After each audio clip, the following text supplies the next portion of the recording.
Hantu nenek pencari kayu bakar. Hutan rimba. Ketika kalian mendengar kata itu, kalian pasti sudah bisa membayangkan wujudnya yang indah, asri, sejuk, bukan?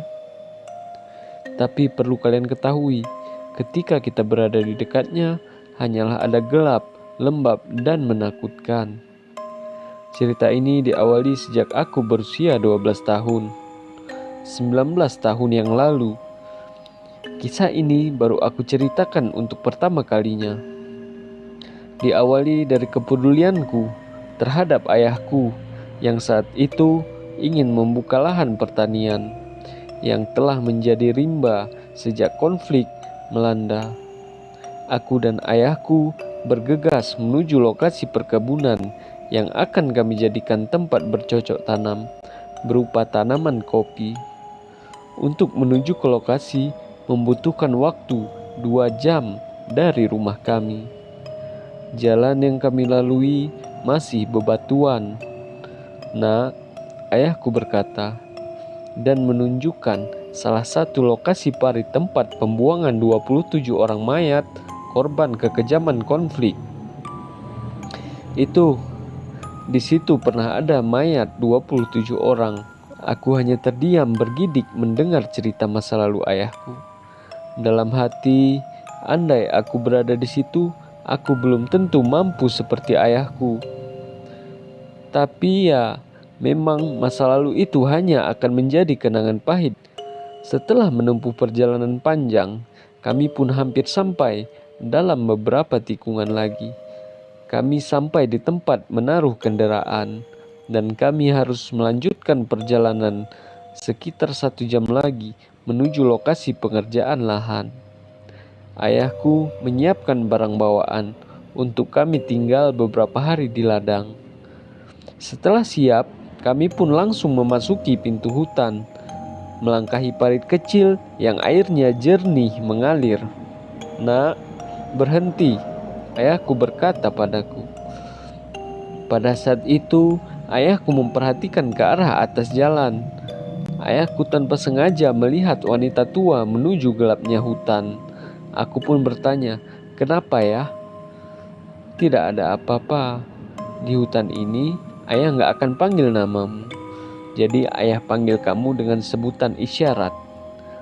Iya ya, dengan perasaan aneh, aku pun bingung. Nyatanya, memang di dalam hutan dilarang memanggil nama asli karena banyak peniru. Kami lanjutkan perjalanan menuju tikungan kedua dengan jalur licin dan menanjak. Tiba-tiba langkah kami pun terhenti. Aku dan ayahku melihat sosok nenek tua dengan wajah bolong di bagian pipi sebelah kiri. Rambut putih kusut memanjang dengan punuk seperti onta. Bola mata memutih, membawa kayu bakar dengan tongkat yang sudah usang.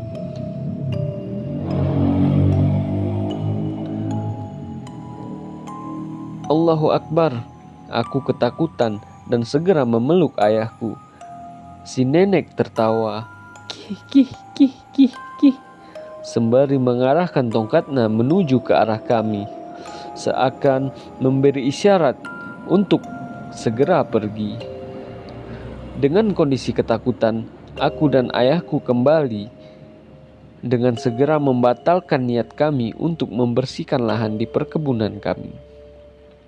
Kami pun pulang dengan keringat bercucuran, sampai aku tanpa sadar mengompol, dan aku juga tidak terbayangkan lagi betapa seramnya sosok nenek itu.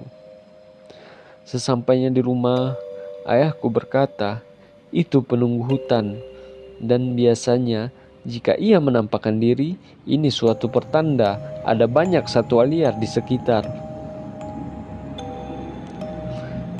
Nenek itu sebagai pengingat agar kita tidak melanjutkan perjalanan, apalagi melakukan pekerjaan, karena lokasi kebun ini berbatasan dengan kawasan hutan dan sangat berbahaya. Kata ayahku, nenek itu telah lama ada di hutan ini. Sejak kakekku membeli kebun ini juga pernah ada kejadian yang sama. Dan menurut warga sekitar, Nenek itu meninggal saat mencari kayu bakar di hutan. Diterkam harimau saat ditemukan wajah pipinya bolong dan lehernya hampir terputus karena cengkraman harimau. Setelah kami sampai di rumah, aku pun membersihkan diri di kamar mandi. Tapi tiba-tiba aku merasakan hawa yang sangat dingin. Badanku menggigil, aku pun merasa lemah. Di saat itu juga, tiba-tiba aku melihat sosok nenek tua itu berada di sampingku dan aku pun pingsan. Setelah beberapa jam, aku tersadar. Aku terbangun dari tidurku dan ayahku pun memanggilkan seorang yang pintar melihat apa yang sebenarnya terjadi. Sampai saat ini, aku juga tidak mengetahui mengapa nenek ini mengikutiku dan menjadi kodam bagi diriku.